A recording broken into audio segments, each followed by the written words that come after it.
In the last video lecture, I had explained you few of the typical sums of section E of exercise 2. Now in this video lecture, I am going to explain you few of the typical sums of section F of exercise 2. For that, I am taking question number 4 and question number 5 in today's video lecture, that is on page number 65 of your textbook. These are the last two sums, but certainly not the least, because these are comparatively different from whatever sums that we have done till now. Okay, so without wasting our time, let's start with it. First of all, let us read question number 4. Okay, the data regarding the height in centimeter of 30 students of a school are as under. It means the height that is given of 30 students in centimeter of a particular school. Prepare an inclusive continuous frequency distribution of 6 classes. So whatever the data of height of 30 students of a particular school that has been given to you, you have to convert it into inclusive classes. Now students already, now I don't need to repeat it again, what is the difference between exclusive classes and inclusive classes. Over here we have to make inclusive classes, 6 inclusive classes. Okay. So we have to convert this data first of all into classes. Okay. Then afterwards, and hence prepare less than and more than cumulative frequency distribution. After converting the data into inclusive classes, we have to prepare the less than type cumulative frequency distribution and more than type cumulative frequency distribution. Okay, so we have understood the question first of all, and after completion of that less than type and more than type, the question doesn't end over here. After the end of that question, there are three different, after that data, there are three different questions whose answer has to be given on the basis of the calculation. Okay, that will refer it later on. At present, first of all, we have to convert whatever the data that is given to you, that is discrete frequency distribution, into continuous frequency distribution by dividing them into classes, that is inclusive classes. Okay, so how to find or how to convert the data into classes. So let's see, first of all, you are going how to find the range, that is the highest value or maximum value minus minimum value. Okay, so here I have written that is XH means highest value minus XL, it means lowest value. Okay, so highest value you can see or refer your data, then it would be coming as 168 from whatever the height of the 30 students that has been given to you. The maximum height, that is 168 centimeter. So 168 minus lowest height, that is 141 centimeter. So highest value minus lowest value, it came to 27. So that is the range. Okay. Now K means number of classes. That is already given to you in the question, that you have to convert the data into 6 inclusive classes. Okay. So K is equal to 6, that is given to you in the question. Now this formula already we have learned in the previous lectures, that is C. C means class length. Class length is equal to R means range, upon K, that is number of classes. Okay, so R that we have got, that is 27. So 27 divided by 6, that is number of classes. Okay, so 27 divided by 6 is equal to 4.5. So approximate nearby value will take up, not considering the decimals of the point, the approximate value that would come to 5. It means that we have to take 6 different classes with class length, that is 5. Okay, so accordingly we have to decide now the classes. You can see first class that I have said, that is 140 to 144. The reason, because the minimum value should be covered in the first class and the maximum value should be covered in the last class. Okay, so over here what is the minimum value? That is 141. So it will include 141 in this class, that is 140 to 144. You can see the gap in between both these values, that is of 5. It means the class length, that is 5. So 140, 141, 142, 143 and 144. Okay, so in this way the first class that I have taken, that is 140 to 144, and inclusive class, it means the upper limit, upper boundary point of the first class and the lower boundary point of the second class will not come the same. That is called inclusive classes. Okay, so here you can see first class I have taken 140 to 144. Then the second class that I have taken from the next value, that is 145 to 149, and so on up till the last class, that is 165 to 169. So 169, in this last class, the maximum height of the student that will be covered. So we have to carry forward our class up till 165 to 160. Okay. So in this way, we have to first of all decide the inclusive classes. You can count also there are total 6 classes. Okay. Now after doing this work, we have to do the telemark. Now students, I am not repeating how to do the telemark because you are knowing. If the height is given to you, suppose 145, then you have to place 1 mark over here. So in this way, I have just put the telemark from the data of the height of the students that is given to you in the question. Okay. So that you can easily do it. Over here I have placed the telemarks. On the basis of the telemark, I have found the frequency, that is the number of students between height of 140 to 144, number of students having the height between 145 to 149 and so on. Okay. So here you can see the number of students having the height between 140 to 144, that is 2. Next one 8, 8, 4, 6 and 2. And total should be coming equal to the total number of students that is given to you in the question. That is 30 students data has been given to you. So here in the total of frequency also the same number of data should come, that is 30. Okay. So in this way we have to prepare the table for inclusive classes. After deciding inclusive classes and their frequency, the next question that has been asked you with the question that is to find the less than time cumulative frequency and more than time cumulative frequency. Okay. Now you can see I have prepared the combined table for less than time and more than time. Okay. That is the common heading that I have given over here. First heading, that is less than upper boundary point, that is for less than time. And the next heading that I have given it is greater than or equal to lower boundary point. That is the heading for more than time. I have prepared a common table because this value remains the same for less than time and more than time. That's why in order to not to prepare two different tables, I have combinedly prepared both the tables in one single table. Okay. Now first value I have written over here, that is 139.5. First of all, we are concerned only with the less than time. Okay.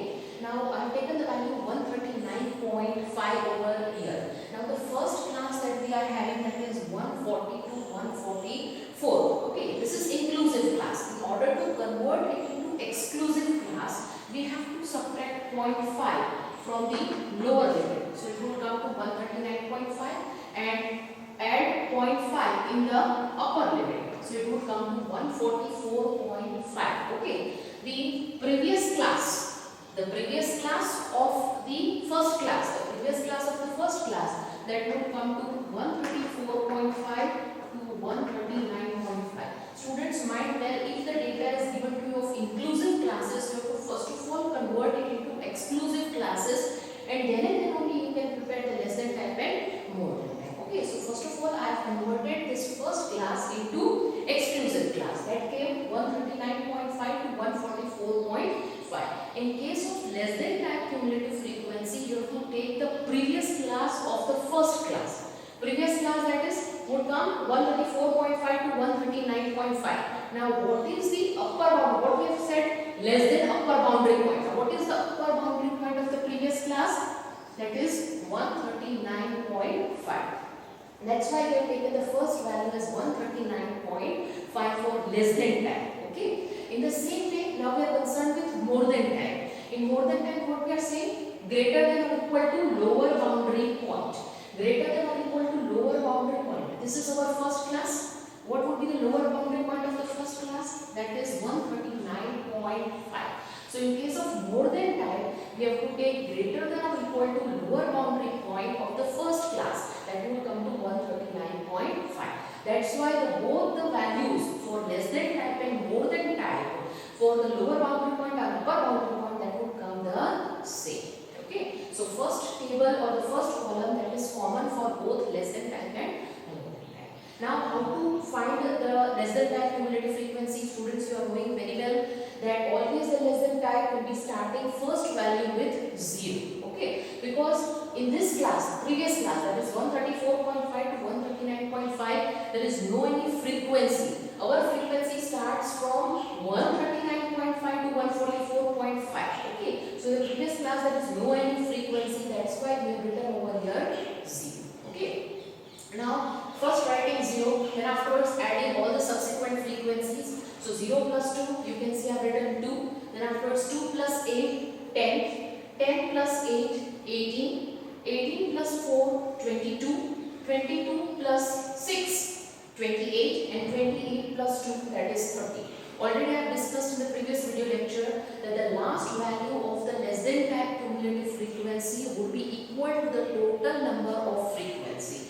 You can see the total number of frequency is 30 and the last value of less than type is also 30. So our answer is correct. In the same way now we have to do for more than type. In the more than type the reverse situation would be there. You are starting less than type with 0. In more than type you have to start with the total number of frequency. What is the total number of frequency? That is 30. Here you are adding the subsequent frequency. Here you have to subtract the subsequent frequency. Okay, that is the basic difference between less than type and more than type. So 30 minus 2, it would come 28. 28 minus 8, 20. 20 minus 8, 12. 12 minus 4, 8. 8 minus 6, 2. And 2 minus 2, 0. Okay, so you can see the reverse position. Here less than type first value is 0 and more than type the last value is 0.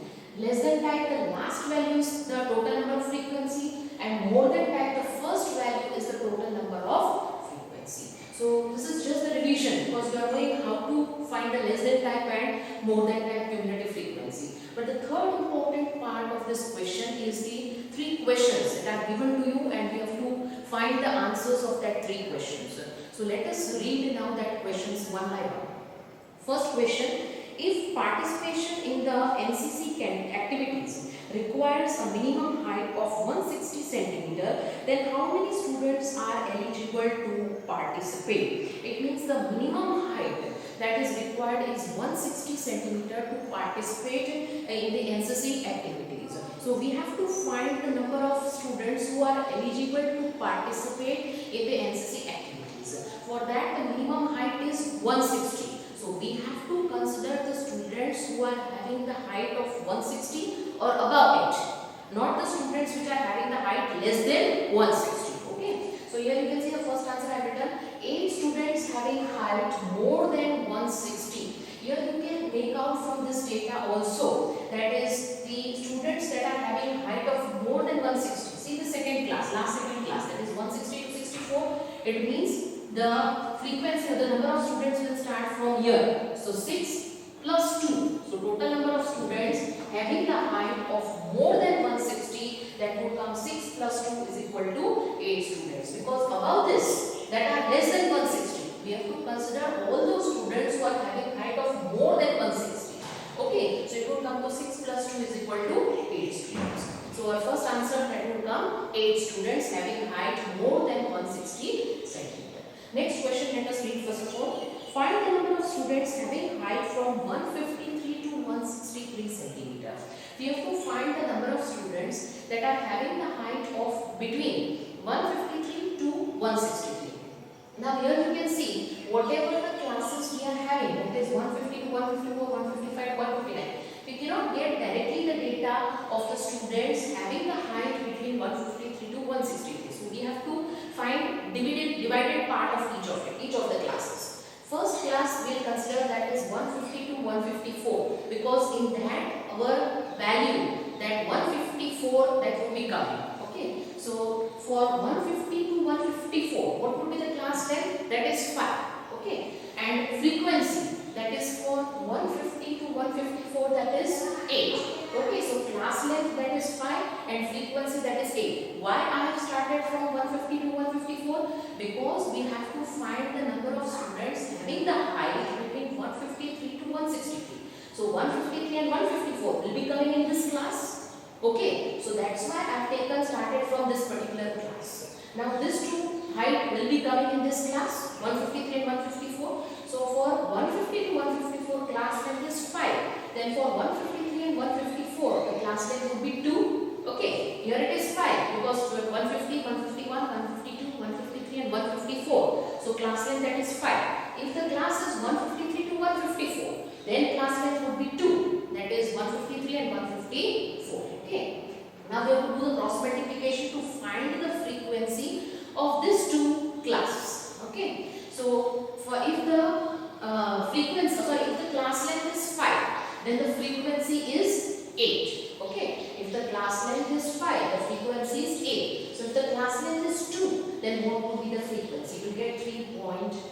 It means 3.2 students are having the height 153 to 154. Okay. Now this is only one part of it. We have to still carry forward our data till 163. Now can we consider the next class? What would be the next class after 150 to 154? That is 159 5 to 159. Okay, so 155 to 159, how many students are there? Frequency, that is 4. So 4 students are having the height between 155 to 159 centimeter. So we'll take that data as it is, that is 4.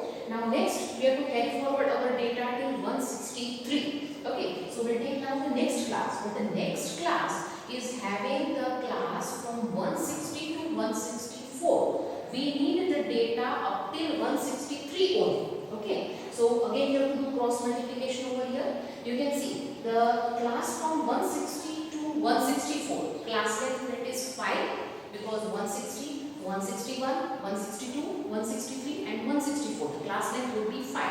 Okay, but we require from 160 to 163 only. So our class length, that would be only 4. We require the data of the students having the height up till 163 only. So our class length, that would be only 4. Okay, so if the class length is 5, the frequency you can see of the number of students, that is 6. Okay, that is coming between 160 to 164. The total number of students, that is 6. Okay, if the class length is 5, the total number of students, that is 6. But if the class length is 4, because we want to carry forward our data up till 163 only. Okay, so if the class length is 4, then what will be the frequency? You can see the cross multiplication I've done. 6 into 4 divided by 5, you will get 4.8. So we have got the data from 153 to 163. In this way, you have to divide and find the number of students from 3 different classes. Okay, so now we'll do the total number of students that are having the height between 153 to 163 centimeter. Here you can see I have done the total. The first value that came, that is 3.2. Second value that came, that is 4. And third value, that is 4.8. So we'll do the total of these 3 values. You will get the frequency, that is 12. It means total 12 students are there that are having the height between 153 to 163 centimeter. So in this way, this is the end of the second answer. Now moving on to third question. Okay, find the maximum height of 1/3 of students having minimum height. 1/3 of students. Total students are how many? 30. Okay, so here you can see third answer I have written 1/3 of 30 students. That would come to 10 students. 30 divided by 3, that would come to 10 students. Okay, so we have to find the minimum height. Again repeating, find maximum height of 1/3 of the students having minimum height. Maximum height we have to find of 1/3 of the students having minimum height. Now in order to find the minimum height, we have to consider the less than type cumulative frequency. If it was asked over here to find the maximum height, then we would have considered more than type cumulative frequency. Okay, so here you can see I have written the one line.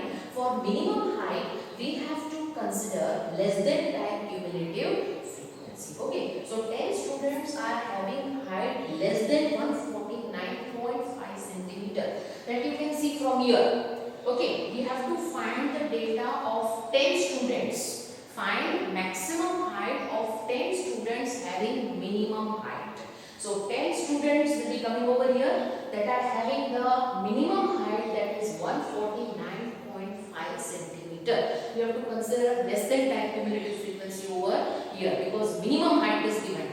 Okay, so our answer that would come 149.5 centimeter. That is the end of the third answer and the end of this sum also. So this is a very important sum, as first of all, whatever the discrete data that has been given to you, we have converted it into continuous data into inclusive classes.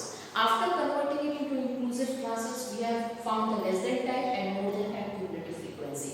And after finding the less than type and more than type cumulative frequency, we have found the answers of 3 different questions given at the end of the question.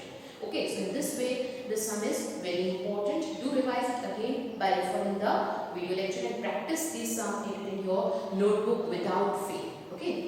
Now after completing the fourth sum, I will be teaching you the last sum of this exercise 2, that is section F, that is also on the same page, that is page number 65. So let us read that question. that is based on the tabular form of the data. It means you have to represent the given question or the given data in a tabular form. Okay. So let us read the question first of all. The students of a university were classified according to faculty and gender. It means there are two attributes over here, that is faculty and gender.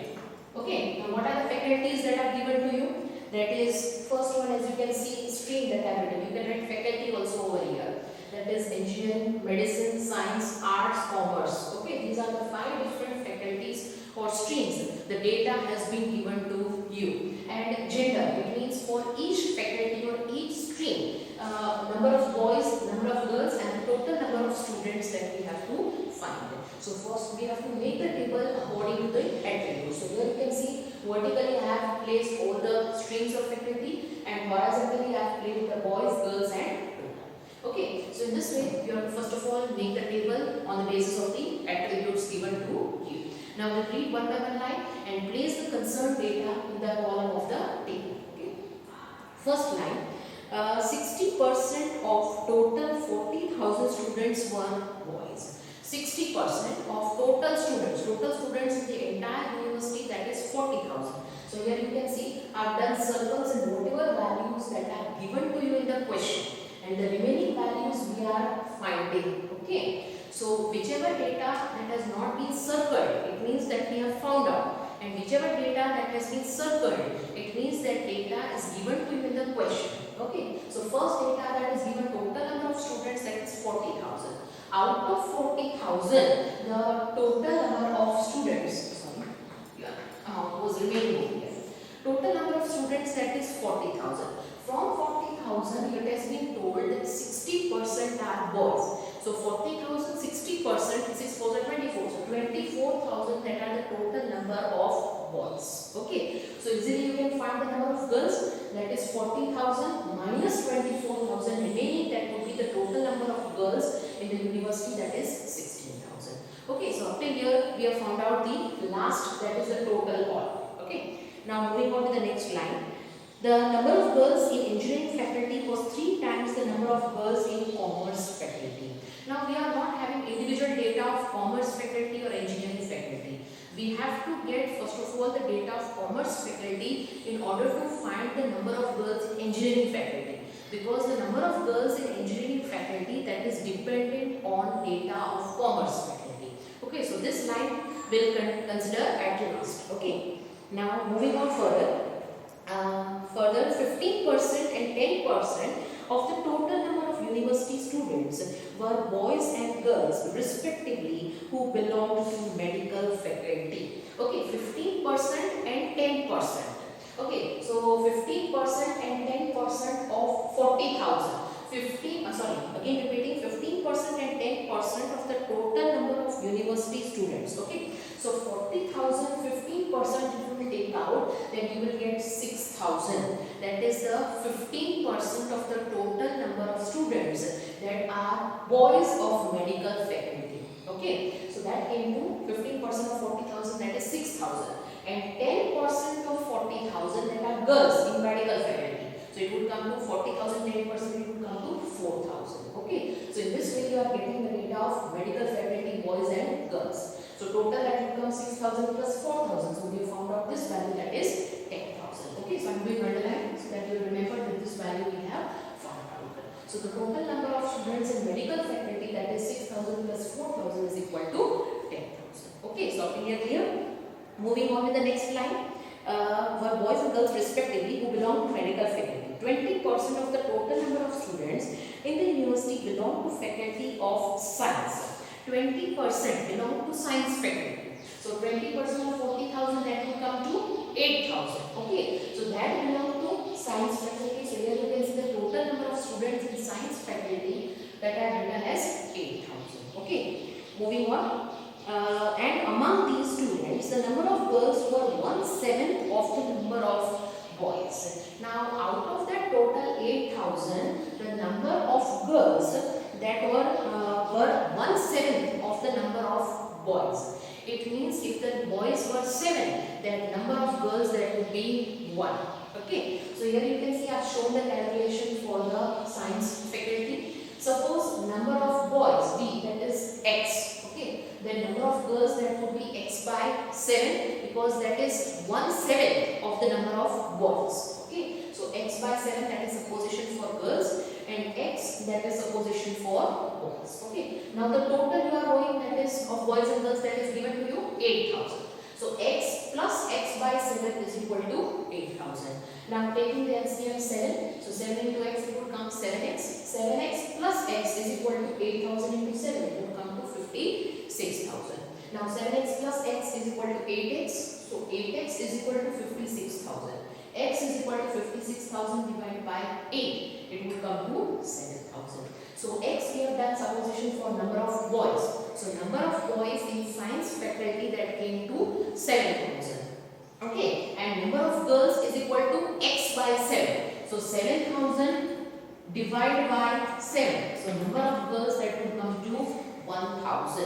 Okay, so you can see in case of science faculty, number of boys that are written 7,000 and number of girls that came to 1,000. And 7,000 plus 1,000 total, that is 8,000. Okay, so step by step we are finding all the data in the respective columns. Next, moving on.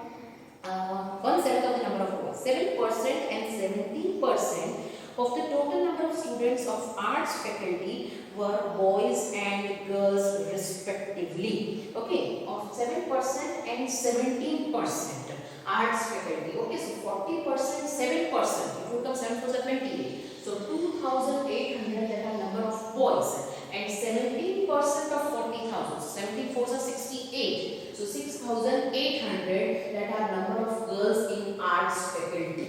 Okay, so 7%, that is number of boys, and 17%, that is number of girls. So doing the total of this two, 2,800 plus 6,800, this value total that would come, that is 9,600 in arts faculty. Okay, now moving on with the last line. 3.75% of the total number of students of university belong to commerce faculty. It means 3.75% of the total, that is 40,000. If you find 40,000 into 3.75%, then you will get the total number of students in commerce faculty, that is 1,500. Now that 1,500, in that the ratio of boys and girls, that is given to you 3:7. You can see the last line. And the proportion of boys and girls among them was 3:7. It means whatever the students of commerce, that is total 1,500, that is 40,000, 3.75% of 40,000. Okay, so 3.75% of 40,000, that would come to 1,500. And that 1,500 we have to divide in which ratio? That is 3:7. Okay, so 1,500 into 3 by 10, that would come to 450. And 1,500 into 7 by 10, it would come to 1,050. So the number of boys that are written in commerce faculty, that is 450, and number of girls, that is 1,050. So the total number of students that would come 450 plus 1,050, that is 1,500. Okay, you have to verify that horizontally and vertically both the total should get 10.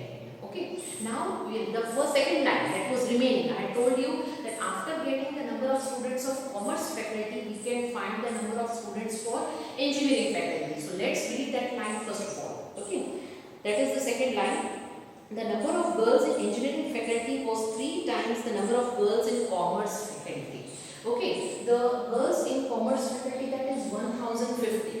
The number of girls in engineering faculty, that is 3 times. So you have to multiply 1,050 into 3. So 1,050 into 3, if you will do, then you will get the answer, that is 3,150. It means the number of girls in engineering faculty, that is 3 times the number of girls in commerce faculty. So after you got the data of girls in commerce faculty, you can find on that basis the number of girls in engineering faculty. Okay, so now we have got the data of number of girls in engineering faculty. Now easily you can find the remaining two data, is that the total number of students in engineering faculty and the boys in engineering faculty. Okay, so how to find the total number of students in engineering faculty? That I have shown the calculation over here. Total students of engineering faculty is equal to total, how many students are there in the entire university? That is 40,000. Okay, from 40,000, if I subtract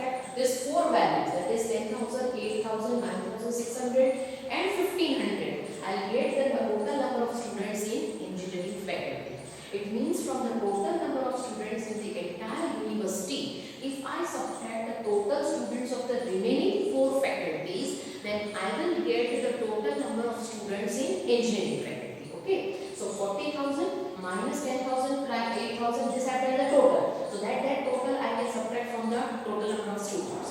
So for total of these four values, that came to 29,100. So 40,000 minus 29,100, that would come to 10,900. So the total number of students in engineering faculty, that came to 10,900. Okay, so now we have got the total number of students also, number of girls also in engineering faculty. So easily we can find the number of boys in engineering faculty. That is from total 10,900. If you subtract the number of girls, that is 3,150. It means 10,900 minus 3,150. You will get the answer, that is 7,750. That is the number of boys in engineering faculty.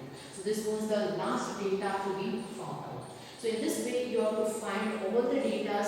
You are already knowing how to represent the data in the table and how to find the remaining data that are not mentioned in the question. So that's all for today, students. And today is the end of this chapter, that is chapter number 2, presentation of data. In the next video lecture, I will start with the third chapter of statistics, that is measures of central tendency. Till then, goodbye. Keep practicing. Stay blessed.